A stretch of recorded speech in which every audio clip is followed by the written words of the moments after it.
Charlie, Coop, episode 12 of Late Night Tinkering. We're back. It's 2025. And to everybody out there who actually does listen, we're sorry we didn't post over the holidays. We were all busy with family, but it's 2025, new year, new us, I would say. Maybe not new Coop, but new Hassan and Charlie, that's for sure. How are you guys doing, boys? Yeah, it's we took a little European Christmas break instead of the tough schedule the Prem's on, but it's good to be back. We're all past New Year, past Christmas. Happy New Year to everyone watching, especially our fans in Russia. Yeah, just great to be back. Coop, you don't look very happy right now. I mean, Happy New Year to the fans. It's been a while. Hope you guys haven't been too deprived. I guess we just let you enjoy the Christmas games. I didn't do much enjoying, to be honest, on my end, but we'll get into that. Yeah. I mean, we will. And it has been quite some time since we've recorded. I feel like it's been quite some time since we've recorded with all three of us, too. I feel like that hasn't happened too often lately. But like I said, new year, new late night tinkering. We're ready to get back onto it, scheduled every week. Charlie, you had the pleasure of providing us with the second Centurion week this week. How'd you do? How'd it feel? Wow. It feels like the first one because you took a hit for yours. So yeah, mine was like fake. It was a 96. It was a fugazi. It's a fugazi. Yeah, I forget about that. It's a woozy. Yeah, it's a woozy. It's a woozy. But no, this was just sometimes in life, like things come together at the right time, and this just felt like one of those weeks. I brought in, who did I bring in? I took out Bowen and brought in Eze, who returned immediately for me. So 100 points right on the head. Big return from Trent, obviously. Eze, Salah captain, Diaz, and then my front line, just Evan Nilsson, JP, Isak, all contributing to the team. Only slight downer was Lewis Hall on the bench, but can't be too mad about that because I feel like a lot of people had bench points that they had this week. So, but 100-point game week up to 549,999 in the world. So we're making strides, and I think the new goal is game week 28 inside the top 250k. So just trying to push to that 100k finish by the end of the year. You're only 10 points off Coop now, right? It might be a little more. Is it only 10? It's like 13 or so, but it's not very much. It's getting close. It's getting close. So give it one more week. Coop, you want to talk about the slide that you've been on since we last recorded, or should I go before you? It really hasn't been a slide. I think I had the top score last week, if I'm not wrong. It was just the fact that you guys both had banger weeks, and I'm sitting at around a 61 pointer, which is not only a red for me. I'm now around 355,000, but it's also below the average, which I haven't been at in a long time. And honestly, I mean, it was a combination of bad things. It was some unfortunate decisions, like also leaving Hall on the bench. I'm not sure if we've been on the episode since I finally brought Salah into my team. But even with Salah on my team, there's a sick part of me every week that, you know, is rooting against him a little bit for whatever reason. I'm still doing that. Aren't you a Liverpool fan? I am. Not anymore. I woke up and watched the West Ham game. I think through my phone when Salah scored the goal, and then didn't watch a minute of the Prem for the rest of the weekend. I'm dead serious. But the 10% of managers that captained Palmer over Salah this weekend, I was one of those. Really bad stuff. And what else happened that didn't go so well? I mean that was the main one. Cunha finally received his ban, so I had to deal with that. I'll get into that. It's a really short ban, though. It is, but it's long enough where I have to make a move to do something about it. It's 1 week. It's one game. Technically two, but one of them's the FA Cup, so he's only missing one Prem game. Well, he had to go. And the move's already been made. Oh, has it? Okay, wait. Don't spoil it. We'll leave that for later. I won't. But you go, Hassan. No, are those your final thoughts on the week? You don't want to share anything else? I mean, I've brought in some other guys who I felt like were good picks at the time. Sar, Sar was not the main man this past weekend. It was Eze, who might finally be picking up some steam. Good shot on Charlie with Eze. Wait, hold on. To make you feel better, Coop, Sar's numbers, like the underlying numbers, the XG, XA, everything was much better than Eze. It's just Eze scored a screamer. So how's that meant to make him feel better? Well, he made the right pick statistically. It just didn't work out for him. You're the only guy who cares about XG and shit like that. Yeah, maybe, but XG nerd. Well, I guess the other update I'll provide for the fans is that despite all the shitting I've done on Arsenal in the past and thinking that they would really struggle without Saka, which they very well may down the line, but so far without Saka, they've looked pretty good. Pretty impressive win against Brentford 3-1. I did bring in an asset. It wasn't Martinelli, not the guy who's been returning. I brought in Martin Odegaard. An unfortunate 2-pointer for him this last week. He's now had 6 offensive blanks in his last 6 Premier League matches. So hopefully things can turn around for me while I have him in the team. Fair enough, Coop. I hope Odegaard gets it done for you because I'm a big fan of his as a player. I guess I'll get into mine. I was just like Coop. I captained Palmer. The decision was fairly simple to me. Palmer's second best player in the game, at least right now, points wise. And I'm behind in the rankings. I got to do some catch up. So I was hoping for some positive variance. But what I will say is I will never captain the same person as Coop again when Mo is playing first, because it's like the moment Mo scored 1 goal, Coop was just saying, oh, Palmer's going to blank. Oh, the world's over. Oh, my God. I can't believe I didn't captain Mo. And I was like, the negative energy just was too much for me to handle. And I think Coop spoke it into existence. I'm pretty sure Palmer hit the post twice and had that assist ruled out by what we like to call a bee's dick. So no returns for Palmer, but I had an 88-point week. It was a pretty good week for me. If I captained Palmer, I'd be sitting here on the Centurion chair with Mr. Charlie, but it wasn't meant to be. Guy's going to crown himself the what if Centurion. Yeah, that's funny. If I had Lewis Hall, I would have what if 110 points. Yeah, but okay, that's a little bit different, right? Like, oh, really? Captain Mo is a pretty obvious thing these days, but it's okay. I had Mbumo return, Martinelli return, Rogers returned, obviously Trent with the big 15-pointer, and Sells kept a clean sheet. So since we were last on, I did make a few changes. Salah's finally in my team. Martinelli's in my team in place of Saka. I wanted to keep an Arsenal asset. And Mbumo, Mr. Consistent, man. Everyone dropped him a few weeks ago because of the tricky run of fixtures. Pretty sure he ended up getting like 4 or 5 returns over those 6-7 weeks. So it's been nice. It's been nice holding him, but 88 points this week. It's a crazy statement. 4 or 5 returns over the last 6 or 7 weeks. Yeah, look at it. Go look at his fixtures. He has 4 returns in his last 6. And Mbumo's done good, man. And Mbumo's kept up his, obviously not as good as he was early in the season, but he's still returning. And for that price point, I'm just happy I kept him in my team. But it was another green arrow for me. I'm sitting right outside the top million at like 1,046,000 and 30 points behind Charlie, 40 points or 43 points, whatever, behind Coop. Point is, in a few weeks' time, Coop's going to be the bottom of these LNT standings. I don't know who's going to be top between me and Charlie. I think it's like a heavyweight boxing fight, but we'll see what happens. As long as Coop's at the bottom, I'm happy. So if it's a heavyweight boxing fight, I'm Usyk, so I'll take it. No, dude, you're the Gypsy King. You're the Gypsy. God, you guys are something else.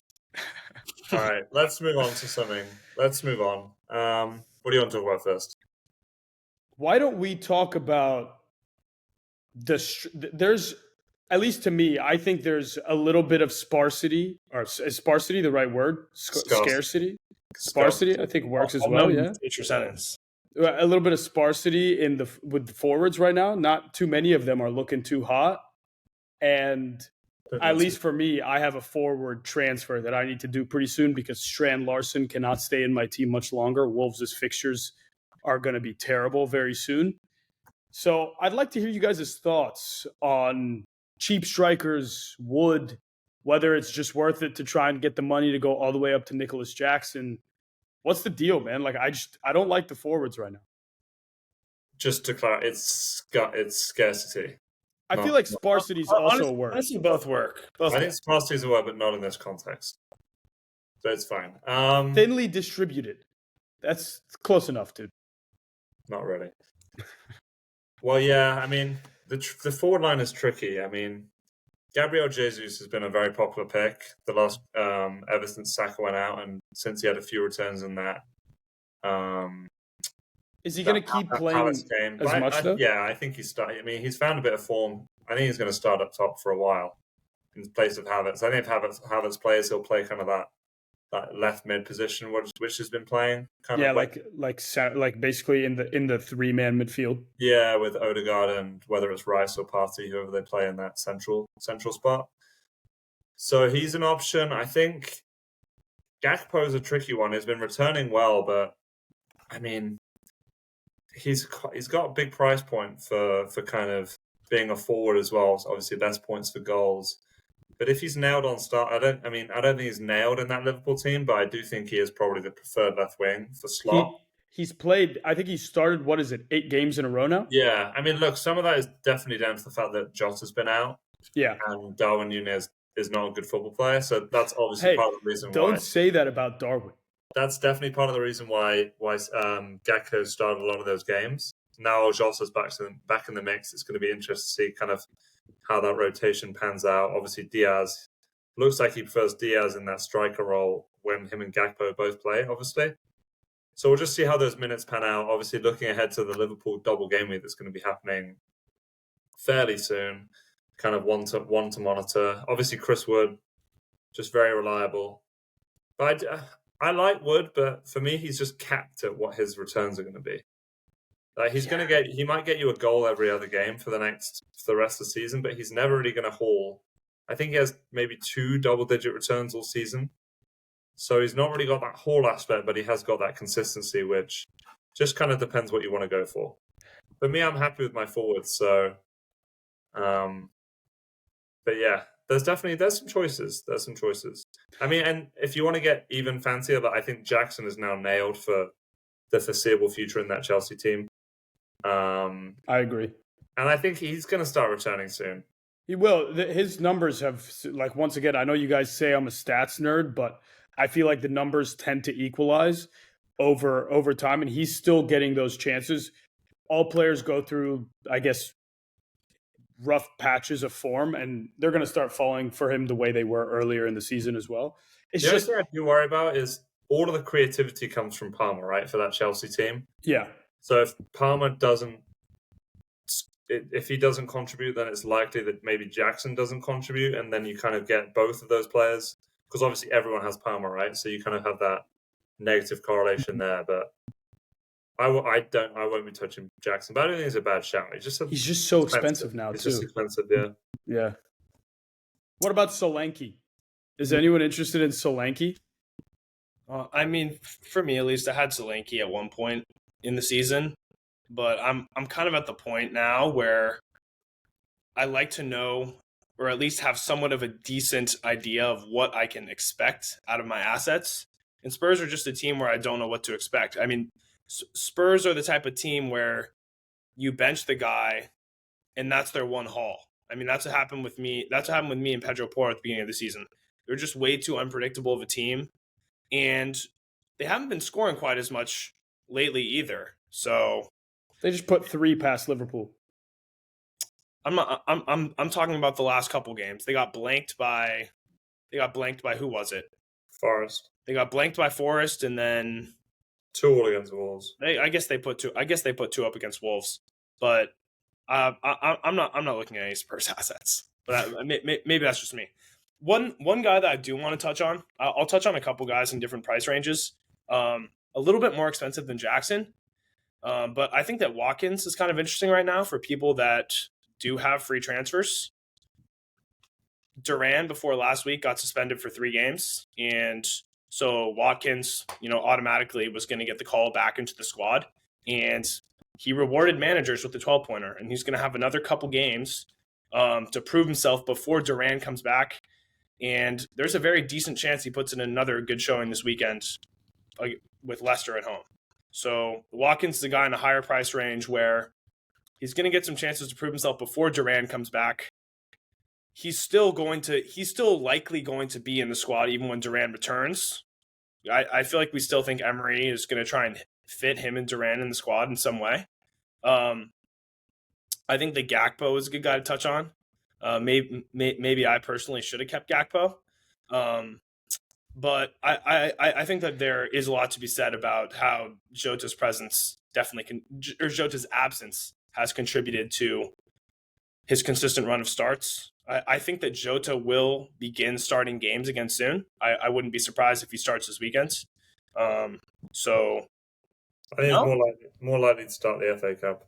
I think they'll go Salah, Diaz, Gakpo for this game, and then I think Jota will start the FA Cup game if I had to guess. But maybe, yeah, and there is also something to be said about Wood's consistency, and maybe he's not going to get you the crazy hauls, but the guy has just been an absurdly reliable asset, and I still think at 6-7 for what he's been getting throughout the season and for what he hopefully should be getting for the rest of the year, that, he's a good guy to have.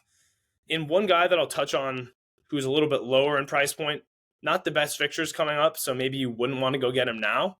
But Liam Delap, he's at the same price point as JP.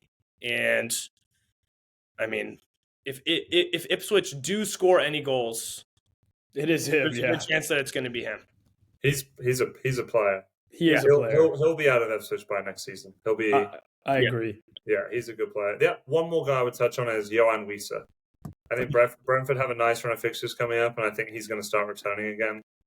A guy, I think I'd look to get him before Wood, in my opinion. The thing is, even for Brentford, it's yes, they have Southampton away this week, but then it goes City at home, Liverpool at home, Palace away, Spurs at home. Obviously, Spurs at home isn't bad for an attacker right now, especially by any stretch of the means, but still, the fixtures aren't fantastic yet. And it's the same with Wood. He has Liverpool sandwiched between Wolves away and I believe Southampton at home. And so the next three aren't terrible, but that Liverpool game's not great. And then after that, it's Bournemouth away, Brighton at home, Fulham away, Newcastle away, Arsenal at home, City at home. Those are just not great long-term fixtures. And it's just, I don't know. There's just something about it that I'm not buying about these cheap forwards right now, and I just don't know what to do about it. But I feel like you guys have touched on pretty much everyone. Every forward in the game. Yeah, literally every forward in the game. Starter. I might just hope Cunha drops in price because of the ban. Enough people sell him, and I can get him at 6.8 or something. And I might just go with Cunha. He's magic, right? He's actually just magic right now. And even though the fixtures are pretty shit for Wolves, I feel like he's one of those people that can deal with tougher fixtures because I feel like a lot of the goals he scores are just bangers. He's just scoring great goals. But also you don't really want to rely on that. But hey, on the topic of Wood, can we get into what the fuck is going on with Nottingham Forest? What's up? We all thought they were going to slow down. No, I didn't. Okay, you didn't expect them to be second with 39 points from 19 games. Well, they're third, but... Sorry, third now. No, 39 points, 19 games. I mean, I think everyone thought they'd drop off, but I thought that defensive style of play and the way they... I mean, dude, Anthony Elanga's playing well. Gibbs White is a very good player in that midfield. Chris Wood has obviously been clinical all season. And they found a nice balance. They started playing three at the back now a little bit with Aina and Nico Williams on that left-hand side. And Milenkovic has been... They've had a team of the season so far, non-PL. I mean, he's one of my centre-backs, probably with Van Dijk. He's been incredible all season. They also have crazy price. Yeah, it was 12 mil or something from wherever the fuck they got him from. Middle of Serbia. Who knows? But, no, I mean... I think Forest have a... I don't think they're in the title race. No. But, I mean, you can't discredit... I mean, you saw what Leicester City did a few years ago. I know. I don't think they're in the title race. I do think they could possibly. I think they'll get a Europa League spot at the minimum. That's going to be my shout. If the squad stays healthy, their defensive numbers are probably like second best in the league, behind maybe Arsenal's, maybe behind Liverpool's as well. But their defense is on fire, and they've just got it going right now. Nuno's got them playing some good ball. So He does. He's getting the best out of that squad for sure. I still think they're going to drop off. I really do. I don't think they're going to make a Europa League spot. I think they might make a Conference League spot, like come 7th or something. But I really just, it's so weird. Like, it's just so weird. This was a team that I'm pretty sure last season, like 10 games in or 12 games in, were like in 17th. no, they were in a relegation battle last year. Yeah, until they didn't end up that close to relegation, but at some point, yeah, they were. But it's like, what's going on? But that's man? the same thing what happened with Leicester. Remember, they were like in a huge relegation battle at the end, late season before, had a big push to avoid relegation, and then just caught fire the next season. So we've seen it happen before. And I mean, look, we're halfway into the season now. I don't think they're going to drop off like you think they're going to drop off. I think they're a very good team with a very good identity and a clear way they play. So I still think there's someone in them for that. So does that make Chris Wood the best striker option right now outside of Isak? And let's keep João Pedro out of it just because he's 5.5 million. Like, he's so cheap that he's just a good asset to have on your team for that price. But amongst all other forwards, would you put Chris Wood at the top there? Yeah, probably. I mean, I think you'd have to with the way he's playing. Put him right up there with Cunha too, so far this year.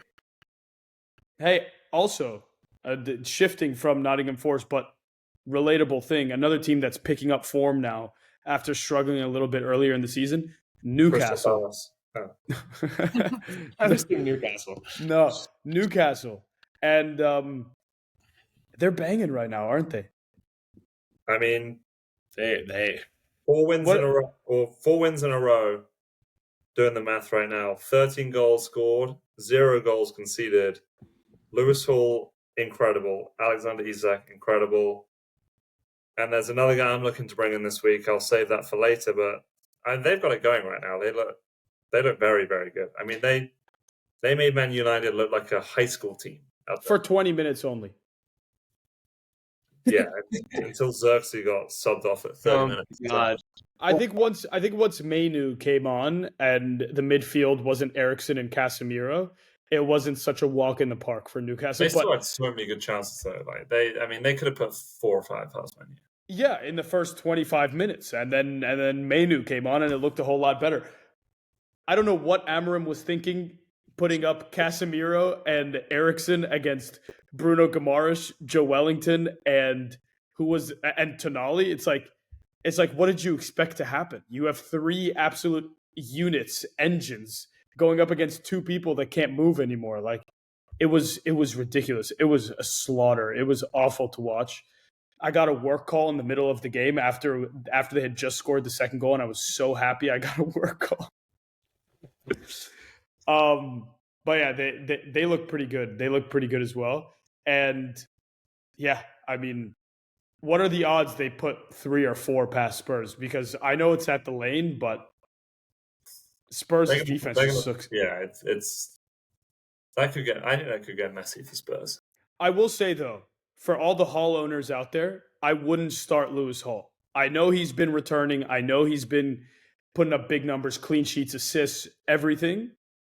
But I don't think they're going to keep a clean sheet. And betting on Hall just simply getting an attacking return, to me, isn't quite enough. Like, if you're in a situation where you could bench an Arsenal defender for Lewis Hall, I just wouldn't do it.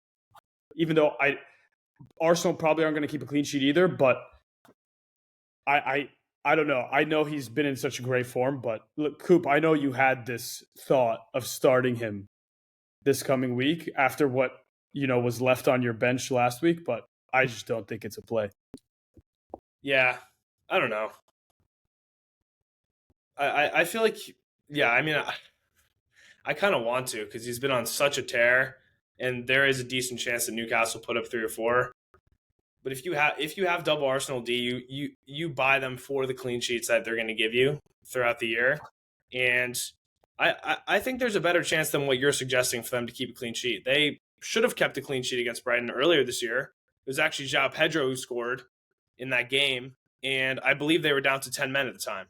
It was during that period of games where they were getting a red card every other game. So I think there's a decent chance to keep it cleany. You can never, doesn't matter who they're playing. There's always a decent chance. Yeah, I mean, of course, there's always a decent chance with Arsenal, but I personally, I'm probably going to be benching Saliba this week.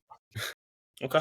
That being said, I have Digne starting. Well, I don't know if he's going to start, but I hope Saliba scores another one off his nuts. I have Digne against Leicester at home. So like, what do I do? Like, he's going to get benched. He's going to get benched. Yeah. He's going to get benched. But like, what if he doesn't? Like, that's a great game to have him for, and like, then they're going to concede. He's 90 and gets a yellow. That's what happens. Yeah, but you got to go for the upside just a little bit. Dude, he is the worst. I'm so glad he's gone. I cannot wait till the day that I transfer him out, to be honest with you. I don't know why I think, honestly, you know what it was? I think Charlie got in my head a little bit. I'm going to give that to him, but this was around the time where people were choosing between Lewis Hall and Dean, and he kept saying that if I went with Lewis Hall that I was a sheep and like all this stuff, and he kept making noise, and I was like, you know what? Fuck it. I'm going to go with Luca Dean. It's the same reason why Luca isn't in my team. Yeah, dude, he keeps fucking with us, Coop. I'm in your head, boys. No, but and the funny thing is, he then turns around and does the most sheepish moves ever. 100 points. He'll stop us from doing it, and then he'll turn around and be like, "Oh, those fucking idiots." 100 points. I'm not gonna. You can't argue with that. Well, anyways, okay, this was great. But the real talking point right now, game week 24 or game week 25 is likely to be the double for Liverpool. And there's a lot of options here with this whole Liverpool. You could go double Liverpool attack and one defender. You could go double Liverpool attack and slot. You could go double Liverpool defense and an attacker, which would be Mo. Well, or you could let's just assume Mo is there. Yeah, right. Mo's obviously going to be there, right? Yeah. Mo's going to be there. Yeah, you either have another attacker plus slot, you either have a defender plus slot. Yeah. Or you have two defenders. Or probably two defenders, or a midfielder and a defender. Because you might want to triple captain him. I'm pretty sure in 25, one of their fixtures would be Ipswich. So if it gets moved to 25, it would be it wouldn't. It would be Wolves at home and then Everton away. Yeah, and if it's in 24, it's Bournemouth away, Everton away. So yeah. 24, I would say it might be better to go slot over triple captain Mo. But 25, Wolves at home, they could put 5 and he could get all 5. Yeah. I mean, look, I have triple Liverpool in my team right now.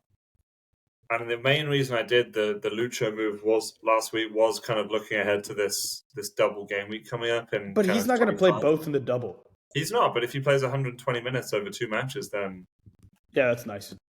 You know what I mean? Like, Liverpool offense, they're just creating... I mean, they could have literally scored 10 against West Ham. Like, they had so many chances. Yeah. Like, Mo missed, 4 big chances by himself. I know. Like, he could put up, 30 points, without the captaincy. It was insane. Imagine if he scored those. I wonder what would have broken Coop's household other than his phone. Well, I was going to say, the fact that Palmer had 2 made me forget about how many big chances Mo had. Mo honestly should have had a hattie. He easily should have had a hattie. Yeah, he really should have. It probably should have been his biggest haul of the year. Why does Slot keep playing him for all these minutes? Like, they're up 3-0 in the 65th. Just fucking sub him off. Fede Chiesa did something off the pitch. But yeah, I don't know. I have triple Liverpool kind of for that.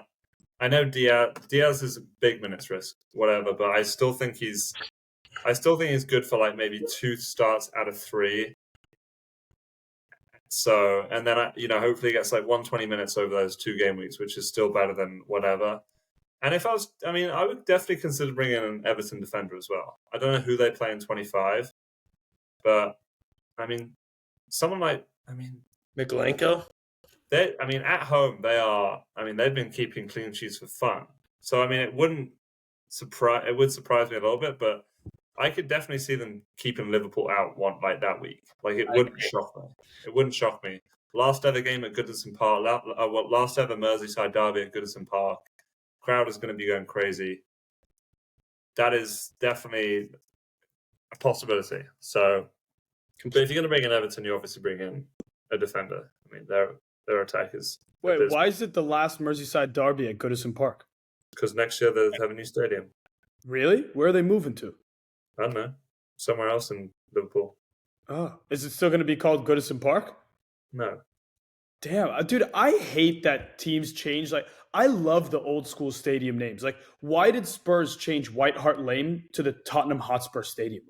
That's just I love it. Old Trafford, St. James's Park, West Ham. What was West Ham's one? It's Uptown Park. It makes Uptown Park is like neighborhood park in your backyard.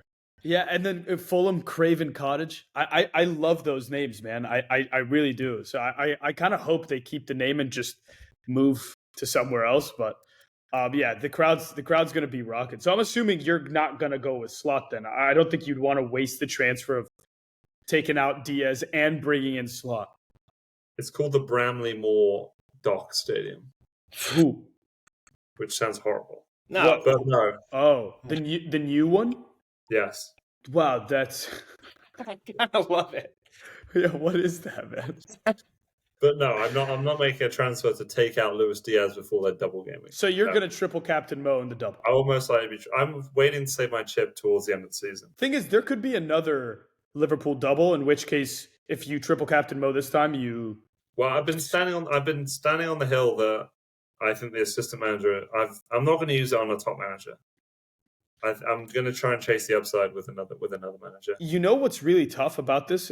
Man United actually would have had the perfect fixture list for an Amorim assistant manager if it just came in a little bit sooner, because 22, 23, 24, Brighton at home, Fulham away, Palace at home, and Brighton and Fulham are both more than 5 ahead of them.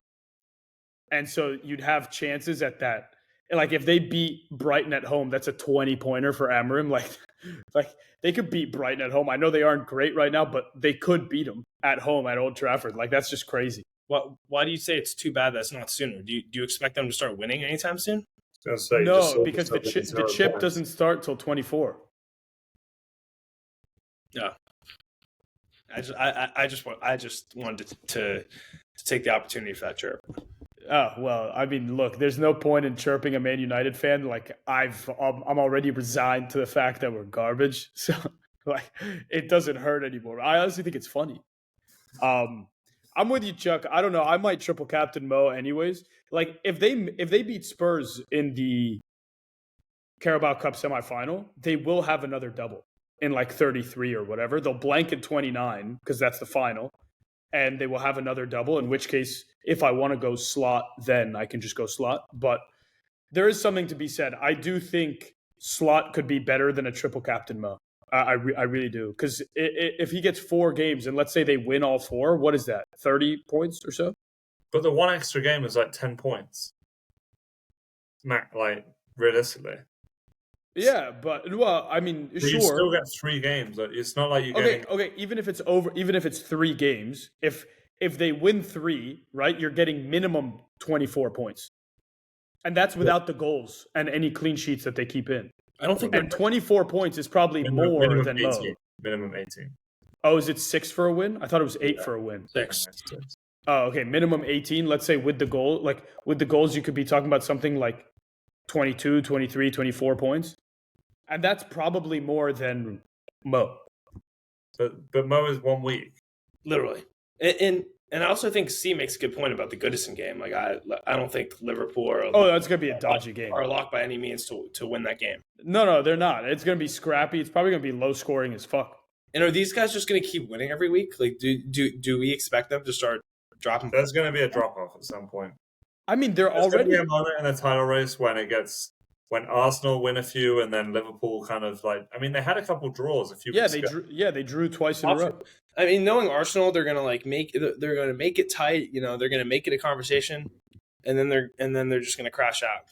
They'll lose at the end. I mean, no one thinks Arsenal are gonna win. Yeah. Either way, I don't think the managers out there can go wrong with triple captain Mo or Slot. I think it's both fine. I'm with Charlie though. I think I'm gonna wait and use it on a team like Man United with Amorim when they have some fixtures against teams that shouldn't be above them but are above them, and maybe one of those is a home fixture, and you can just get a 20-pointer off a win. Mm-hmm.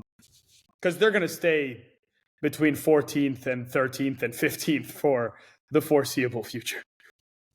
I feel like with the table still being relatively tight, for me, it's just going to be, I'm going to hope to bank up a couple transfers so that I have some flexibility. And then just based on what the standings look like one week, I'm probably just impulsively going to rip it on who looks good. Honestly. And so that being said, I won't be playing it with Slot. And I also don't think I'm going to be using triple captainship on Salah during the double game week. So if you're not going to use it on Slot and you're not going to triple captain Mo, what the fuck are you going to do for the double game week? Just have his guys. Maybe bring in Jota or something. I'm not sure. Charlie, we're catching up to him for sure, dude. For sure. That's I'm ridiculous. I'm probably going to save my assistant manager for weeks 36, 37, 38. Just right at the end? Well, because then teams have things to play for. Like maybe someone needs a win to avoid relegation, or maybe the team needs a win to get into the Champions League spot. I don't know.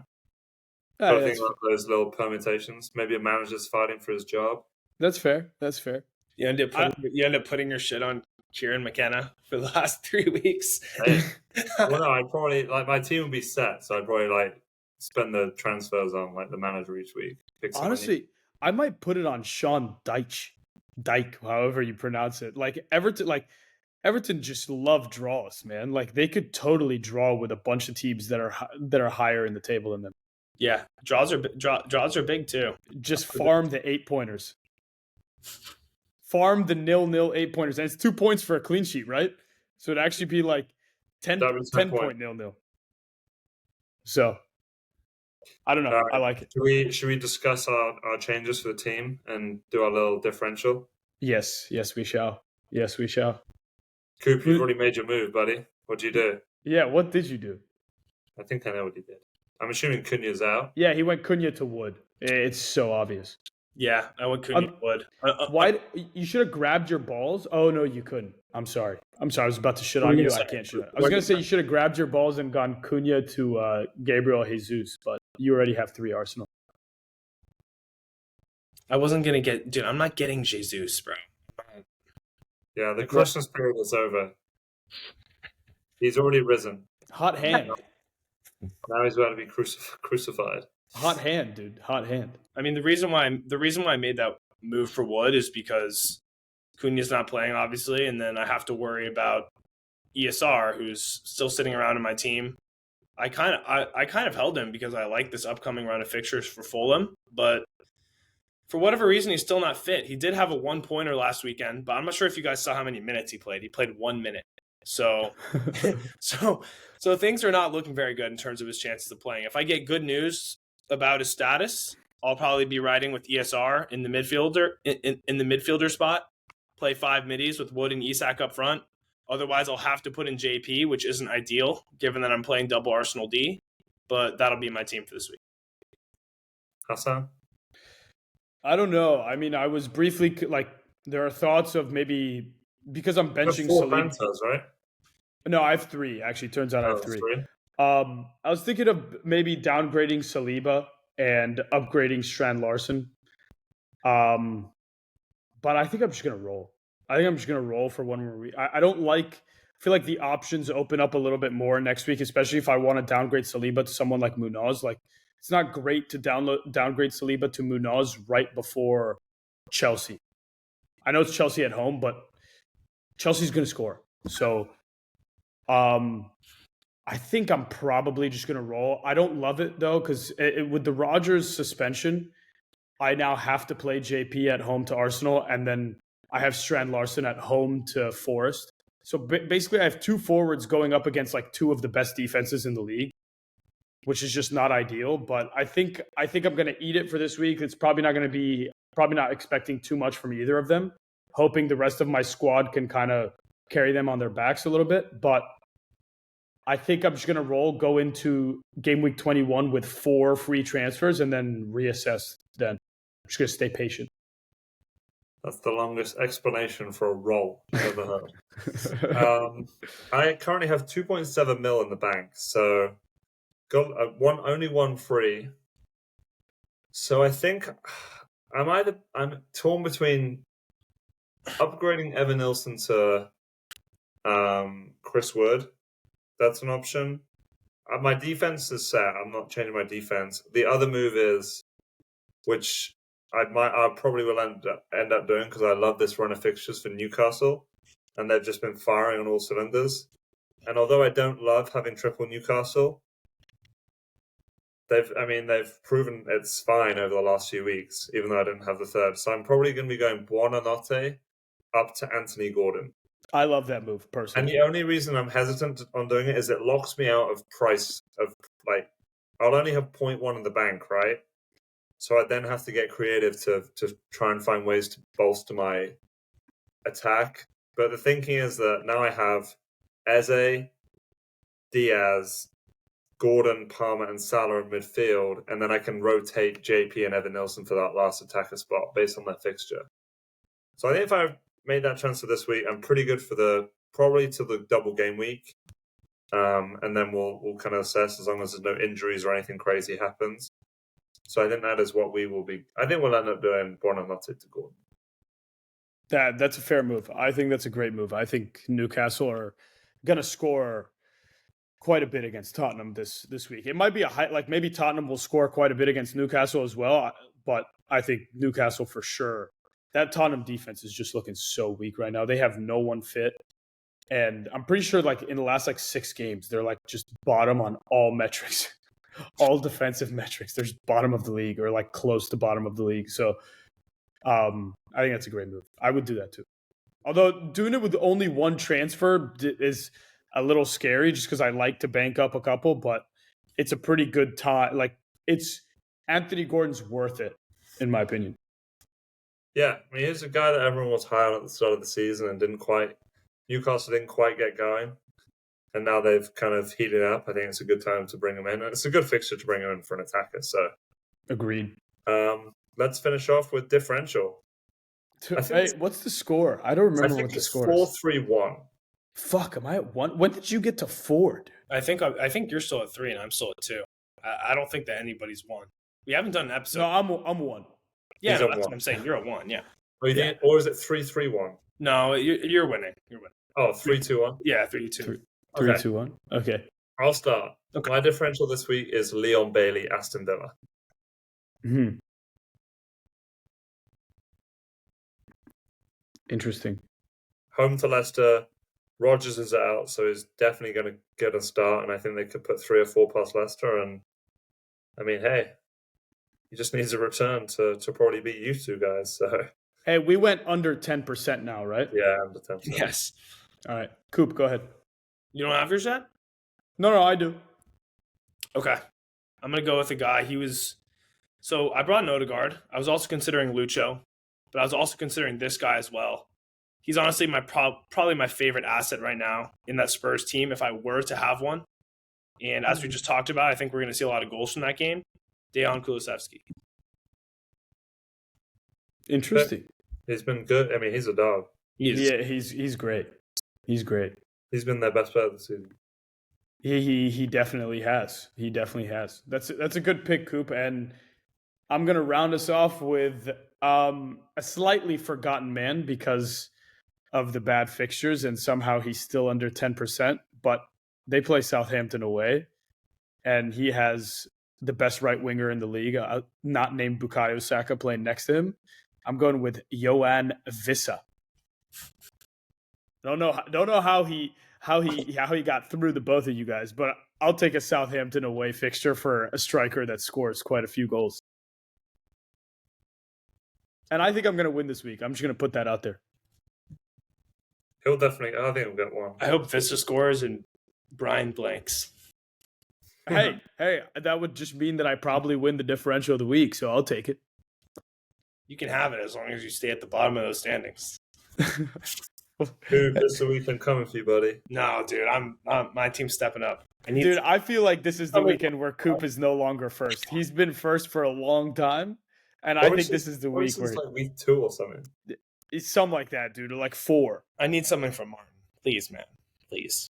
I need something from Martinelli. Let's go, boys. Let's go, boys. We're back, and we'll see what happens after the weekend. Boys, see you soon. Cheers, fellas. Praying for Melman's man. No. It's gonna be me who goes top of the standings this week. I'm just saying, and it's giving me a thumbs up over here. I don't know if people can see these emojis. I don't know why that happened, but damn, that's cool. What are you pressing on your screen? I didn't do anything, man. But anyways, good night, fellas. We're recording a little bit late today. We will have this uploaded for everybody before the deadline tomorrow. Thank you. Cheers.